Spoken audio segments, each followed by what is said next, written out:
Who am I? Who am I to the people? I have a kid now, like I said before. Honestly, it's just that fatherhood time. I haven't yet spent much more time with my son as I would want to. And he'll understand that as he gets older. If I can see, like, how can I change and how can I give my son more knowledge rather than luxury things, then I'm gonna do that.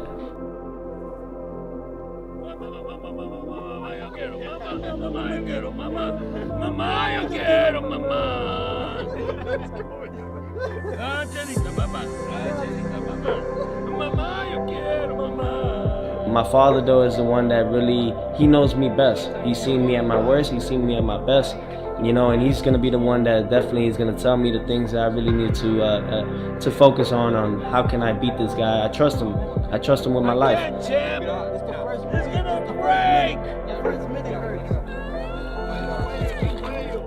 Before the crowd roars, before the lights ignite, this fight already begins in silence. Not inside the ring, but in the uncomfortable space where habits are broken and belief is put on trial. Two fighters are moving toward the same night, but from opposite mental worlds. One feeds on disruption, the other survives on control. And what makes this dangerous is that neither man is coming in the same way they always have. This was only the beginning. And I just want everyone to see that, my father didn't become trainer of the year just by luck. In 2020, we beat the most decorated fighter pound for pound during that time, Vasily Lomachenko. That was from him. He told me how the game plan had to go. And he'll push him and he'll freaking just try dogging him. But he's trained for that. He's trained to keep on doing that every round. So when he spars, trying to make everybody tired. So when he spars, I tell him, okay, you could box. Yeah. You could box, but what's gonna happen when you can't box no more? You get tired of it and you feel that guy's weight. Yeah.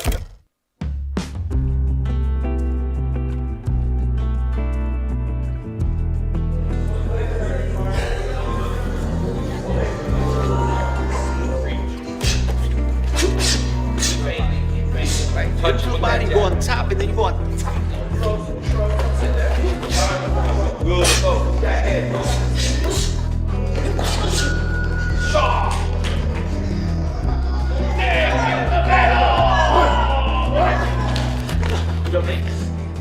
Concentrate. You're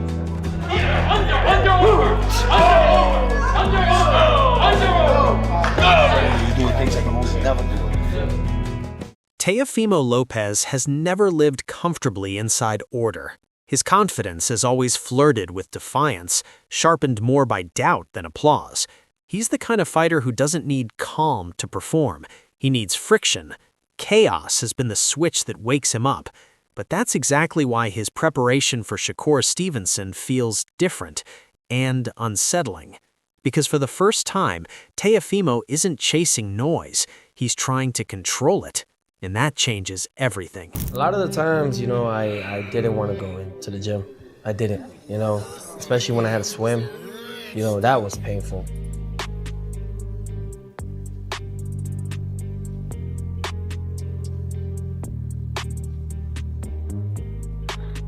But it was the training, the work ethics that you have to put in between the miles of running and the depths of how you have to sacrifice your whole body in this.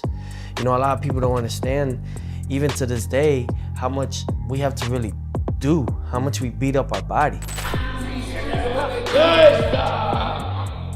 So when he comes here, you go to the body. When he comes here, go to the body. Yes,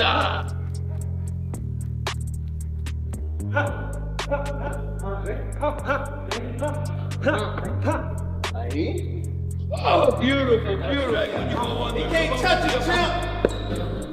He can't touch it. This time, the chaos didn't distract him, it focused him. Behind closed doors, Teofimo's camp has been about tightening the parts of his game that don't rely on adrenaline.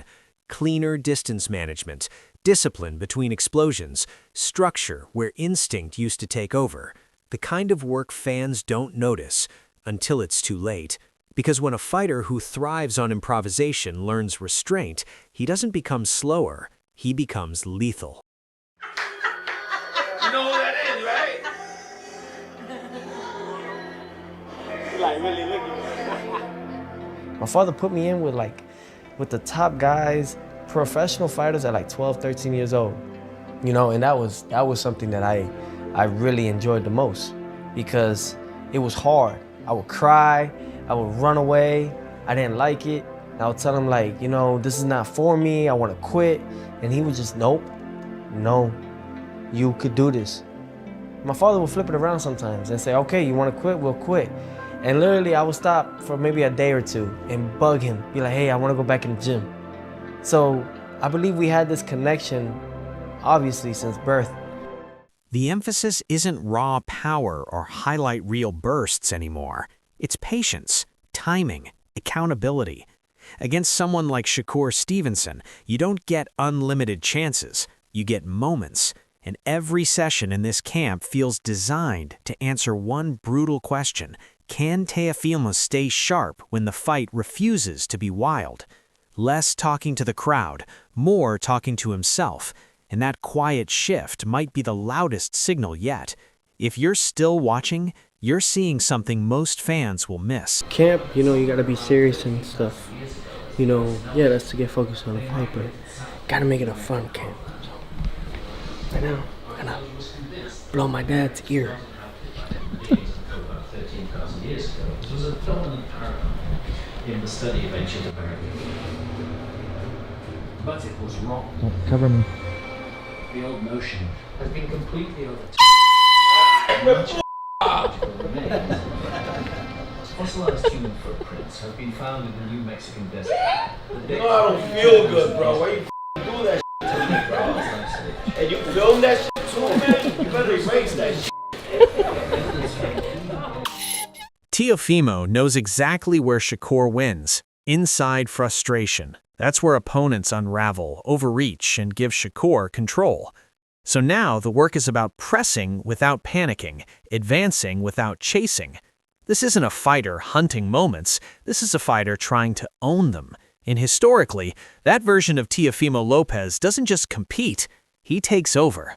But what happens when control meets control? Stay with me. It's important to take breaks in between camps, you know, or even in camp. We're so focused at what's at task that we end up forgetting to have fun. You know, we have a long week of training. Let's reward ourselves for that week. And on the other side of this collision stands Shakur Stevenson, a fighter who never needed chaos to find himself. Discipline has always been his natural environment. Where others need emotion to spark action, Shakur operates best when everything is stripped down to decisions, timing, and space. No theatrics, no wasted movement, just quiet dominance built round by round. Today we're doing sparring breakfast. So we're gonna do a little mixed potato hash with some chicken, sausage, and some protein pancakes, and some ancient grain sourdough. Ready, ready. Too mean, too slow. Too slow. Get out the way. It's all that matters.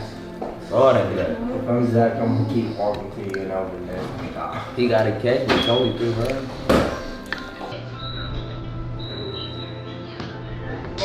Yeah, get ready. We need to be pushed today. Bring the smoke, baby. That dude ain't going that good.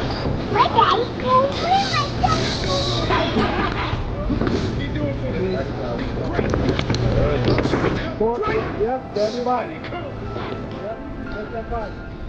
July 12th, demolishment. We're gonna demolish it. The guy's way too slow. Shakur's too sharp, too fast, too strong. Where Teofimo sharpens his edge through restraint, Shakur sharpens his by removing excess. His training has been deliberate, almost clinical. Repetition, precision, decision-making under fatigue. This camp isn't about reinvention, it's about refinement. Every drill reinforces what already makes him dangerous: distance control, balance, timing, and the ability to stay mentally untouched no matter how loud the moment gets. Shakur isn't preparing for a fight. He's preparing to deny one. There we go. There we go. Left 15, all the way down. Tweaking today. Man, that's that prep. That's so what you already been doing. Yeah. They got it. That's good. I feel great. Sprints kind of be getting me right. Get my conditioning right. Sometimes in a fight could turn into a sprint.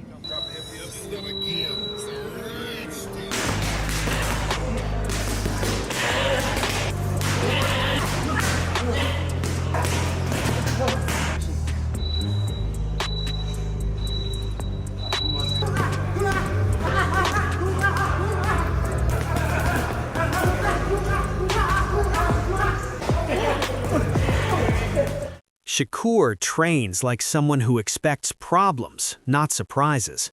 He's rehearsing the explosions, the crowd swings, the momentum shifts. The goal isn't dominance through volume, it's dominance through positioning. He doesn't rush rounds, he doesn't chase reactions. He understands this fight won't be won in flurries, but in the quiet seconds between punches, where patience beats impulse and placement beats power. And when that reality hits mid-fight, everything changes. Big fight coming up. I heard you was the one that wanted to fight, right? Yeah. I actually set this fight up. And I honestly did it because I wanted to push myself. I know that Teo is a tremendous fighter. I know he's on an extremely high level. And I feel like, I know that I can beat him, but I know that this should be a tough test, so I'm ready. Who were some of the other options you had? Lamar Roach. That would have been a real good fight, man. But I mean, Teo, he's a bigger name though, so I see why you went with him. Yeah, bigger name, and also he got the more accolades. He's been undisputed before. He's won belts at 35, won belts at 30, at 40. So he's more accomplished. So I know that would be a better name on my resume. While Shakur is refining silence, Teofimo is doing something just as revealing. He's talking like a man defending territory. Listening to him now, this doesn't sound like promotion. It sounds personal. He isn't trying to convince us, he's reminding himself. When Teofimo says Shakur can't take what he's bled for, that's not trash talk, that's identity. The studying of legends, the Roy Jones Jr. references, the curiosity behind the bravado. This camp isn't ego reps, it's preparation layered with belief. And belief, when disciplined, becomes dangerous. I think at certain points in your career, right, you have to realize that you don't know everything, right? And sometimes you have those, like the likes of Roy Jones Jr., who was arguably the best fighter in the 90s, even the early 2000s. And for him to want to, help me in some sense, maybe there's something that I'm not possibly there yet with that he could possibly add to my arsenal, and I would love to see more. I would love to learn more. That's like some type of mentorship. What makes this version of Teofimo even more unsettling is his honesty. He admits he doesn't know everything, and that's growth, not weakness. When he talks about faith, destiny, legacy, you hear how deep this fight runs in his mind. He's not trying to out-talk Shakur, he's trying to out-believe him.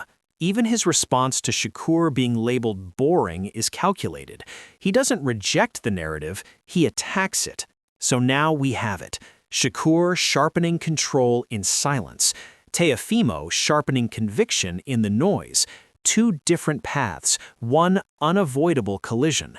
And when that bell rings, we're about to find out which mindset breaks first. Don't blink, you'll want to see how this ends.